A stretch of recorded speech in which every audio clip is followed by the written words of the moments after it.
pala. Pero yung boobs ko, ano yan, silicone? Gawa po. Ang gawa din. Hindi lang ako nagbabra. Ang init. Malambot siya. Malambot naman po. Yung iba nagpipils, di ba? Apo. Gawa din. Pagawa ka na kasi para malaki din yung size. Sa'yo. Kung kailan ako tumanda, saka ako.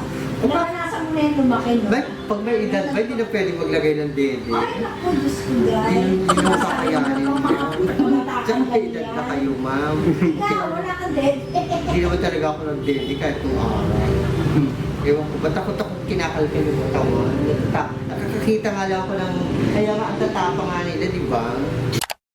Hi mga mama! Welcome back to my channel! So, today's video, full energy tayo. And gusto ko lang sabihin na happy yung puso ko right now. Kasi, wait lang, bago tayo magsimula sa gusto kong sabihin. By the way pala, nagpaayos tayo ng buhok. Kasi recently, kung napapansin nyo sa lahat ng mga vlog na nakikita nyo ako, at kahit sa vlog ko, lagi ako nakatali kasi yung tubo ng buhok ko, kitang-kita na. Ano kasi, yung buhok ko talaga is kulot. Mahaba na talaga siya, yung mga siguro yung haba niya hanggang dito na. Tapos, syempre, pag niluway, hindi ko siya tinali mo akong kulot tapos straight, parang tanga, parang loko siya ganun. So, lagi ako nakatali. And ngayon nga, nag-revenue tayo. Ito yung time para i-treat natin ating sarili. Nagpa-reband ako. Ayan, fresh lang. Kakatapos ka na magpa-reband. And natatawa ako kasi kanina pinagtitinginan ako ng mga lalaki. And although mga babae din, nagtataka sila kasi tingin sila ng tingin sa damit ko kasi kala nila baliktad. Pero ano kasi siya, design, parang aesthetic. Pero kung titingnan niyo, hindi talaga siya baliktad. Ayan o. Tapos para maniwala kayo, yung sa likod, ayan, ito yung tatak.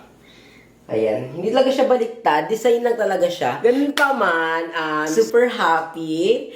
Kasi, alam nyo mga mama, matagal ka talaga to. Pero hindi ko lang siya sinasabi kahit kanino. Sa inyo, kaila Madam Ivan, sa may ibang bayo. Hindi ko siya sinasabi kasi nga, ayaw ko magkwento ng isang plan na hindi siya mangyayari. Kasi ayoko yung ganun, parang kwento-kwento ko na ganyan-ganyan, pupunta ako sa ganyan, tapos hindi matutuloy. Alam mo yun, parang tanga lang. So, ayun nga, dahil ngayon, actually, kayo unang makakaano na itong mga mama. Wala pa ako sinasabihan neto. Kasi biglaan na pupunta na tayo ng Siargao. Ayun na, happy ako kasi ito yung first time in my life, pupunta ako sa isang lugar na ako na mag-isa. And alam ko, marami yung nagre-request sa inyo na umalis ako yung mag-isa, mag-travel ako on my own. Kasi na-enjoy yung mga quality vlog na nag-me time ako, na ako na mag-isa. Kinakabahan ako mag-Siargao. Pero andun yung excitement na mangyayari. Kasi, syempre, new experience na naman to, new memories, di ba? Syempre, sa life natin ngayon, parang ang bilis na lang mawala ng mga tao. Alam mo yun? Like before na parang hindi naman agad-agad nawawala mga tao. Pero ngayon, sa era na ganito, parang kailangan mo talaga enjoy yung life. Kasi we'll never know kung kailan tayo dito. Kaya, habang may time, enjoyin. Syempre, hindi naman pwedeng enjoy ka lang. Hindi ka, parang alam mo yun, enjoy ka, tapos kinabukasan, gutom ka na, alam mo yun. Pero syempre, maganda pa talaga na meron kang savings, ganun. So, excited ako kasi nag-book na ako ng flight ko papuntang Siargao.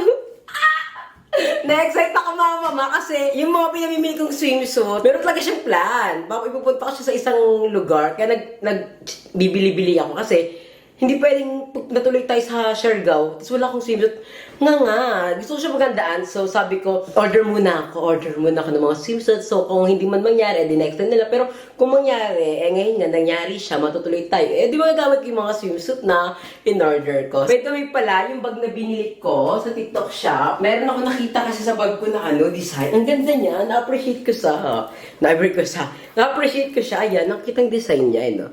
Meron siyang parang, ang tawag na parang, ano ba tawag na? Parang design, parang may, basta, meron siyang prepared ako kasi kahit naman hindi matuloy itong Siargao ko, magpaparban talaga ako kasi na-stress nga ako sa buhok ko. And then magpapa-eyelash ako sa friend ko, tapos ini-nail polish niya ako. Pupunta ako kay mama kasi bibigay ako ng budget. Ay, talaga hindi mawawala. Kahit na wala na akong pera, hindi ko mabigyan si mama ng budget nga. And yung mga pamangkin ko, mag-Jollibee kami kasi lagi nilang request sa akin yun na, tatay, kaya natin mag-Jollibee, miss ka na namin. Ganun sila lagi. So sabi ko, sige, pagdating ng revenue ko, mag-Jollibee tayo lagi. Dapat kanina, kaso lang, ang lakas ng ulan. Eh, di ba nagpa-reband ako? So, di pwedeng umuulan tapos rumarampa ako, di nangaragtong buhok. Kaya, sabi ko sa kanila, bukas na lang pag hindi bongga yung ulan, tutuloy tayo mag-Jollibee. Abangan nyo na lang sa mga following vlogs natin kung kailan tayo mag-share ko. Pero, sure na yan mga mama, sa next vlog ko na ito, nasa Siargao na tayo. Iba yung saya. First time ko to, tapos hindi ko alam yung idea about Siargao. Pero nanonood ako ng mga TikTok, ng mga anong meron sa Siargao, ganyan-ganyan. Sabi ko, G, pupuntahan ko talaga to. Sabi ko, hindi pwedeng hindi ko to puntahan.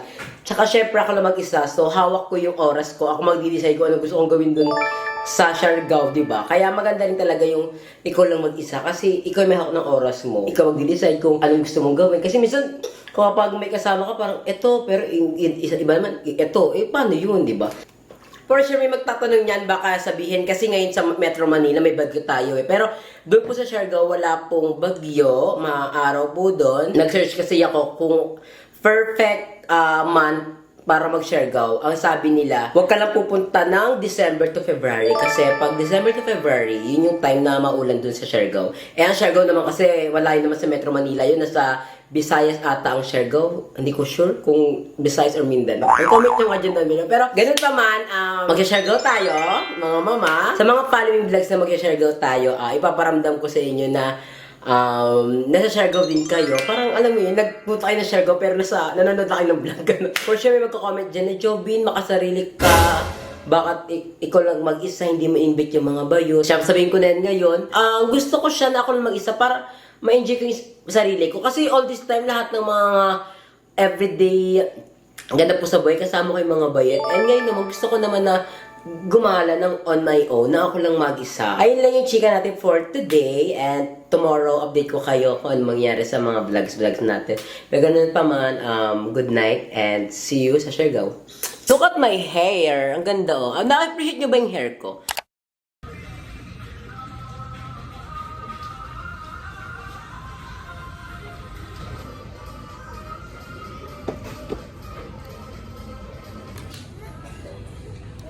Nandito yung binibili ko. Ito ba yun?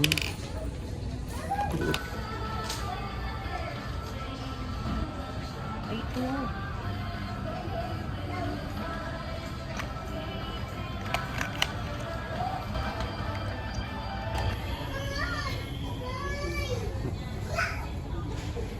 Asawa ko. Sunghon. Wala, ibo ng ganda. I love it. I love it too. Hala, sinong mama mo? Ang ganda tita nila. Siyempre, ako na ito eh. Ang kapagat ito. So, ayan, nagpa-eyelash ako sa classmate ko. Ang ganda, tignan yung mga mama, oh. Wow! Ang ganda, ti. I love it. Ang ganda nga ibon. Ako na ito eh. Nakakabuhay talaga ng mata kapag may eyelash ko. Di ba dati ako nagpapaganto, pero ngayon ang ganda niya po. Yan yung nag-eyelash sa akin. Tapos, ini-nail extension niya. Nail extension ba tawag dun? O gel polish? Gel polish. Gel polish. Ayun yung mga ginagamit. Ayaw mo kasi naman yung mga design. Huwag niyo napansinin yung wall ko ha. So, ayan. Kasi ano eh. Di ba, Bet? Nagkalaglag. Nagkalaglagan na. So, after natin magpa-eyelash, magpapa-gel polish na, Ibon. Gel polish tayo. Ayaw mo may design. Ano? Ayaw mo may design. O, ayoko na may design kasi gusto ko yung plain lang. Kasi nga, magdadagat eh. Mahulog. Hindi mo nalaglag ka na ako. Nag-swimming na ako nun. Hindi ba ganyan lang, ganito, ganyan okay na yan. Basta gusto kong color, color nude, brown, ganun. Para ma-match naman yung kulay ng balat natin. So, ayan. Look at the eyelash. Eto, dito ako nagpapa-eyelash simula nung nagpalawan tayo. Ito yun na yung eyelash na nagkakabit sa akin si Yvonne. So, kung gusto niyo magpa-eyelash, nail extension, dito lang yung sa Fortunato, di ba, Yvonne? Anong page mo? Nail Lash Clinic by Yvonne. Ayan, nandito yan. Ayan yung, ng YouTube. Ay, YouTube tuloy. Facebook account niya, or Facebook page, no? Ayan, dyan yan. Dyan yun siya i-message. Kasi, tignan niyo yung eyelash ko. Proven tested naman, di ba? Ang tagal na ng eyelash ko. Tapos meron pa rin siya, buhay na buhay. Tapos ngayon, nagpa-eyelash ulit ako kasi magsuot lang pag nag-share ko, fresh na fresh tayo. So, kapag nagbabalak ka magpa-eyelash or magpa-nail extension, gel polish, kung ano man, nag-surgery din siya. Ganda ng nails mo, ano ba? Siyempre, hindi ako pinapahirapan nila. Shit. Hindi na ako pinagugas ng plato eh. Color black yung last na ano mo. Color black. Ayan yung ginanyan ako ng black. Bakla, 2 araw lang, tanggal na yung kulay. Dugyot tingnan, kaya ayoko magpakulay talaga ng kuko eh. Tangay kasi ito naman dyan polish kasi matagal naman to. Pero yung kinabit sa akin, cutics lang yun, no? Oo, Tawag ko. cutics lang. Akala ko yung gel polish cutics lang din yun. Tangay, iba yun. Okay ba ba yun? Hindi ko na binubuksan yung vacuum box. Langhapin mo na lang lahat ng alikabok. Kasi pag binuksan ko yung vacuum, maingay yan. May, wag mo na yan.